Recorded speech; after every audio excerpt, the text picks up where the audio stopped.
Hi guys, आप लोग कैसे हैं। मैं आप लोगों के लिए आज सिंटैक्स का एक नेक्स्ट वीडियो लेकर आया हूं।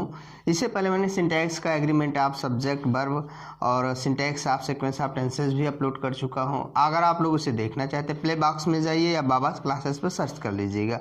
आज मेरा syntax of correct use of tense है। टेंस का सही यूज कैसे होता है, टेंस के यूज को करने में अक्सर बच्चों से गलतियां हो जाती हैं। अगर आप लोग इस वीडियो को शुरू से लास्ट तक देखते हैं तो आप देखेंगे कि आपसे कभी भी टेंस के यूज में काफ़ी गलतियां नहीं होंगी। देखिए, करेक्ट यूज ऑफ टेंस में हमारा पहला रूल कहता है always, never, occasionally, often, sometimes, usually, every week, on Sundays, twice, a year. इस तरह से कई फ्रेजेज हैं जो आपको प्रेजेंट में अगर मिले तो आपको हमेशा से प्रेजेंट इंडेफिनिट में ही यूज करना है, ना कि आप किसी और टेंस में जाएगा। अगर प्रेजेंट शो कर रहा था आपको इसे हमें प्रेजेंट इंडेफिनिट में यूज करना चाहिए। जैसे एग्जांपल है how often do you wash your hands. यहाँ देखिए हाउ ऑफन, ऑफन लगा है इसलिए प्रेजेंट इंडेफिनिट आया है। अगर आपको इसको भरना हो और इस तरह से यहाँ कर दिया जाए, क्या भरेंगे? तो आप ये मान के चलिए प्रेजेंट इंडेफिनिट और डू ही भरना चाहिए सब्जेक्ट के according. I go to church on Sundays. अब यहाँ ऑन संडेज आया यानी कि रविवार, हर रविवार की बात हो रही है कि हर रविवार को मैं चर्च जाता हूँ, तो अर्थ ये निकलता कि अगर हर रविवार को जाता हूँ तो प्रेजेंट इंडेफिनिट ही होना चाहिए। नेक्स्ट रूल कहता है love, feel, see, hear, believe etcetera. ऐसी वर्ब हैं जो हमारी ज्ञानेंद्रियों से संबंधित होती है, हमारी सेंसेस से रिलेटेड बातें अगर कही जाए तो हमेशा इन्हें प्रेजेंट इंडेफिनिट में यूज करना चाहिए, ना कि प्रेजेंट कंटिन्यूस में यूज करना चाहिए।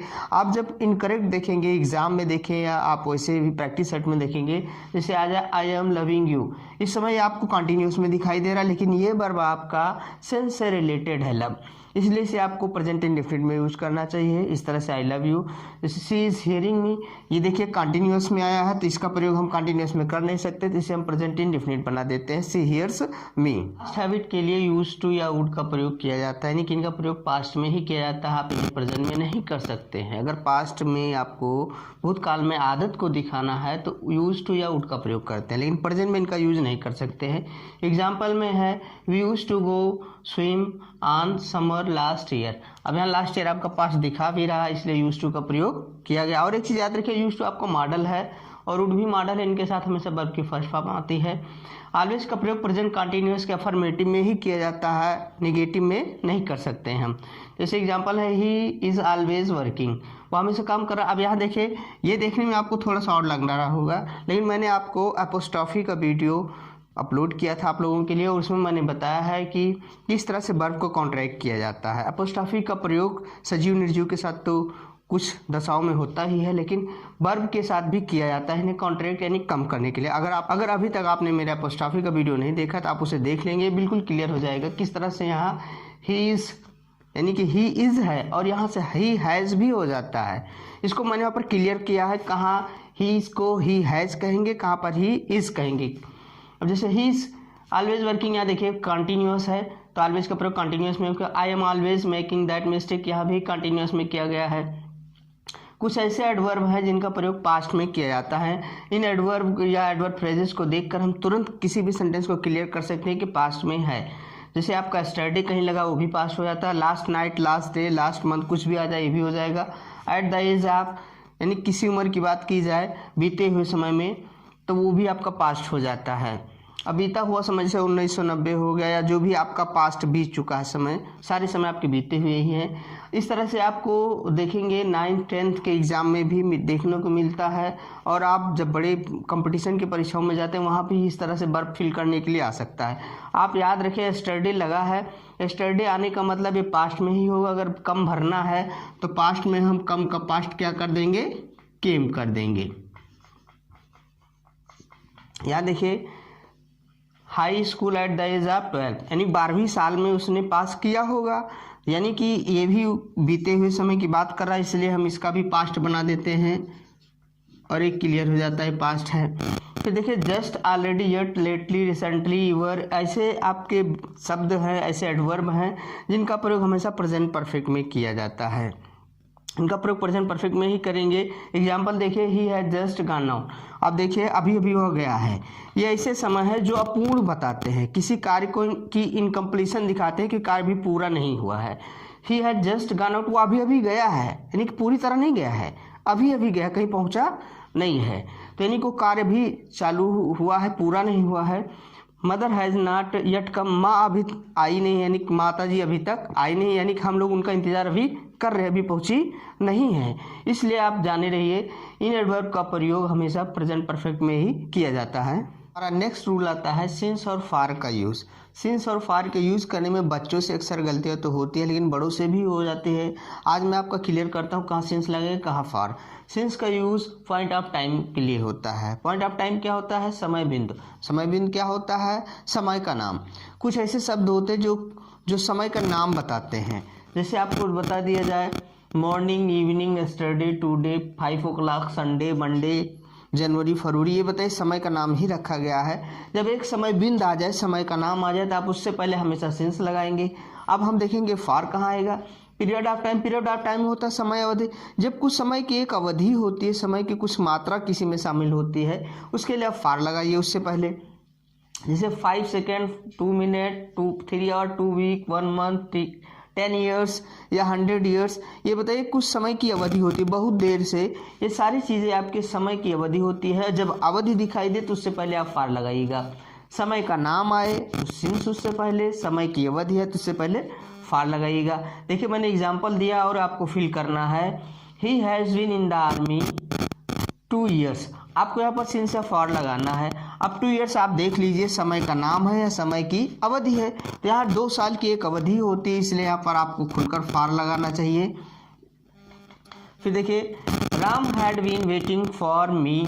अब देखिए 2019 आ गया। 2019 क्या है, ये समय का नाम रखा गया है, और समय का नाम रखेंगे तो हम उससे पहले क्या लगाएंगे, सिंस। इस तरह से आप याद रखेंगे, कभी आपसे गलतियाँ नहीं होंगी।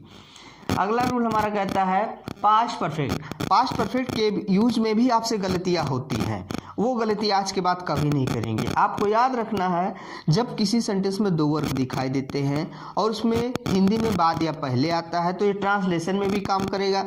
अंग्रेजी में बिफोर आफ्टर आता है। तो पहले हम इसकी बात करते हैं। जैसे सेंटेंस में आपको कहीं बिफोर लगा है या कहीं आफ्टर लगा है, तो याद रखिए बिफोर से पहले हमेशा पास्ट परफेक्ट। बिफोर मीन्स पहले, यानी कि पास्ट परफेक्ट पहले आएगा। और दूसरा हमारा क्या आएगा, पास्ट इंडेफिनिट। अब आपको याद होना चाहिए पास्ट परफेक्ट में हैड प्लस वर्ब की थर्ड फॉर्म होती है, पास्ट इंडेफिनिट में सीधा सीधा सेकंड फॉर्म आती है। अगर आफ्टर आया है तो उल्टा हो जाएगा, पास्ट परफेक्ट हमारा बाद में आ जाएगा। देखिए आफ्टर मीन्स बाद, तो पास्ट परफेक्ट बाद में आएगा और पास्ट इंडेफिनिट पहले आएगा। अब एग्जांपल से देख लीजिए, यहाँ देखिए आफ्टर आया है, आफ्टर आने पर पहले कौन सा टेंस आता है, पास्ट इंडेफिनिट। वर्ब आपको फिल करना है, ये हाई स्कूल और इंटर में भी काम करेगा और कंपटीशन में भी। वर्ब देखिए पहले में डू भरना, दूसरे में कम। अब पहले आफ्टर आया है तो पहले पास्ट, देखिए आफ्टर आया है तो पास्ट इंडेफिनिट आता है, तो पास्ट इंडेफिनिट में सेकंड फॉर्म भरा जाता है, डू का सेकंड फॉर्म डिड हो जाएगा। अब दूसरी तरफ देखिए क्या भरना हमें, कम। अब याद रखिए पास्ट परफेक्ट बाद में आ रहा है तो इसमें हैड लगाएंगे पहले, हेल्पिंग वर्ब, और वर्ब की थर्ड फॉर्म, कम का थर्ड फॉर्म क्या होता है, कम। बिल्कुल सही हो गया। इस तरह से आप दूसरा भी कर लेंगे और आप इसे कमेंट करेंगे, मैं उसे देखना चाहता हूँ आप सही करते हैं या गलत करते हैं। देखिए जब कभी भी बोर्ड में या फिर कंपटीशन में आपको कंडीशन वाले सेंटेंस दिखाई देते हैं, कंडीशन आपकी हमेशा इफ से स्टार्ट होती है, और ज़रूरी नहीं कि इफ से ही स्टार्ट हो, आपका इफ वाला क्लास बाद में भी आ सकता है। इफ वाला क्लास आपका सबऑर्डिनेट क्लास होगा, जो पीछे होगा प्रिंसिपल क्लास, तो कभी आपका सबऑर्डिनेट क्लास पीछे आएगा, कभी आगे आ सकता है, इससे कोई दिक्कत नहीं। आपको याद रखना है कि अगर आपको इफ वाला क्लास प्रेजेंट इंडेफिनिट में दिखाई दे रहा है तो बाद वाला क्लास फ्यूचर इंडेफिनिट होगा। ट्रांसलेशन में भी याद रखिएगा, जब दोनों तरफ गागी गे आता, अगर मेरे पास आओगे मैं आपकी मदद करूंगा, तो जब गागी गे आता है तो इफ वाला क्लास आपका प्रेजेंट इंडेफिनिट बनता है, बाद वाला आपका फ्यूचर इंडेफिनिट बनता है।